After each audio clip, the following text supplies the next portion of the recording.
지난 12일 거제 앞바다에서 어선이 전복되는 사고로 선원 6명이 숨지는 안타까운 일이 있었습니다. 이 세월호 침몰 사고의 충격이 가시지 않은 상황이라 더 안타까운 소식이었는데요. 이런 가운데 침몰한 배 안에 있던 에어포켓에서 3시간 가까이 사투를 벌이던 선원 3명이 기적적으로 구조가 됐습니다. 네. 이승훈 기자가 취재를 했는데요. 이 생존자들의 증언도 들어봤다고요? 네. 배 안에 갇혀 있었던 선원 3명을 모두 만나봤는데요.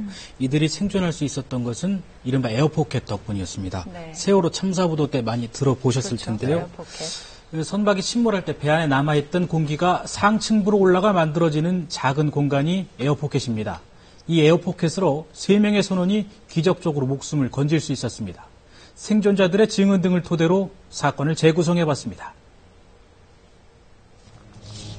지난 12일 오후 4시 반쯤 경남 거제시 해금강 앞바다에서 어선 한 척이 침몰되고 있다는 다급한 신고가 접수됩니다.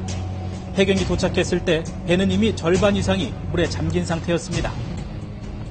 3명은 배 밖으로 이탈이 되었었고 8명이 배 안에 선실 안에 갇혀 있는 상황이었습니다. 그래서 해경하고 해군하고 저희 소방하고 합동으로 구조 작업을 했습니다. 당시 어선에 타고 있던 선원은 모두 11명. 이 중 배 안에 갇힌 8명을 빼내는 게 급선무였습니다. 구조대원 38명이 동원됐지만 선체 내부가 좁다 보니 수색이 쉽지만은 않았습니다. 어선이다 보니까 선실로 들어가는 통로가 너무 좁아가지고 저희들이 장비를 착용하고는 들어가기가 좀 힘이 듭니다. 그래서 장비를 바깥에다가 벗어놓고 몸만 들어가서 어렵게 진입한 선체 내부는 온갖 부유물로 한 치 앞을 분간하기가 어려웠습니다. 그렇게 수색을 진행한 지 30분이 넘어서야 처음 발견된 실종자. 하지만 안타깝게도 이미 숨을 거둔 뒤였습니다. 저희들이 현장에 17시 27분에 첫 다이빙을 시작해서 18시에 첫 사상자를 인양했습니다. 이후로도 선내 침실 등에서 잇따라 시신이 발견됩니다. 그렇게 구조대가 수습한 시신이 모두 5구.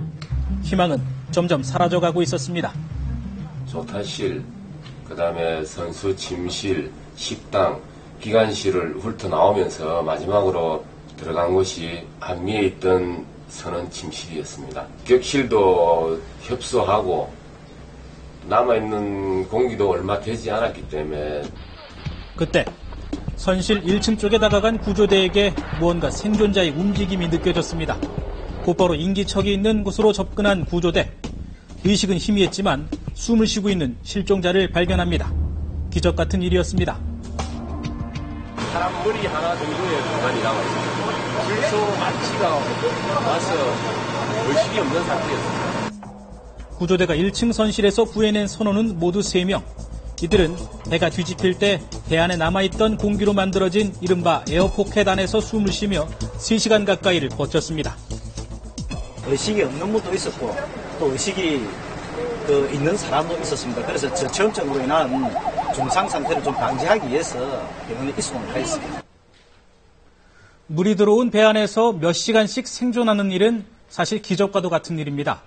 게다가 선박 안에는 유독가스까지 차 있어 선원들의 생명은 풍전등화와도 같은 상황이었습니다. 당시 위급했던 상황을 생존자에게 직접 들어봤습니다. 사고가 난 건 선원들이 낮잠을 자고 있던 시간이었습니다. 배가 뒤집혀진 건 말 그대로 순식간에 벌어진 일.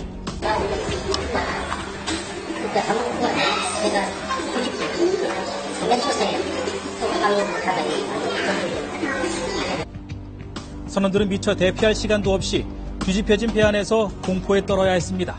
시간도 못했어요. 배가 뒤집혀갖고 2차선으로 올라가고 다 막혀있어요. 칠흑 같은 어둠 속에 꼼짝없이 갇히고만 선원들. 게다가 물은 가파르게 선실 안으로 차들어왔습니다.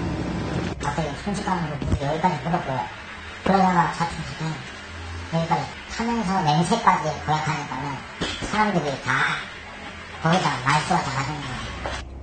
1층 선실에 있던 3명의 선원들은 조금이라도 더 숨을 쉴 수 있는 공간을 찾기 위해 본능적으로 위로 올라갔습니다. 이쪽도 나가려니까 물은 밑에서 올라오죠. 하면서 이제 침실 내려가려면 발판이 있잖아요. 거기 밟고 있었고 제가 겨우 자리를 잡은 곳은 선실에 설치돼 있던 에어컨 위의 좁은 공간. 다행히 차오르던 바닷물은 목 높이에서 멈췄고 천정과 수면 사이 공간에 남아있던 약간의 공기로 힘겹게 호흡을 이어갈 수 있었습니다. 하지만 이마저도 쉬운 일은 아니었습니다. 잘은 모르겠는데 냄새 때문에 거의 들썩했어요. 냄새가 지독했어요. 막 어디가 불이 타는지. 냄새가 좀 불나는 거야. 내연도 모르고 이러니까 소리 나니까. 기관실에서 나온 매연 때문에 그나마의 호흡도 힘들어진 상황. 선원들은 가스를 마시며 조금씩 정신을 잃어갔습니다. 정신을 잃었다 들었다. 누가 깨어나왔다.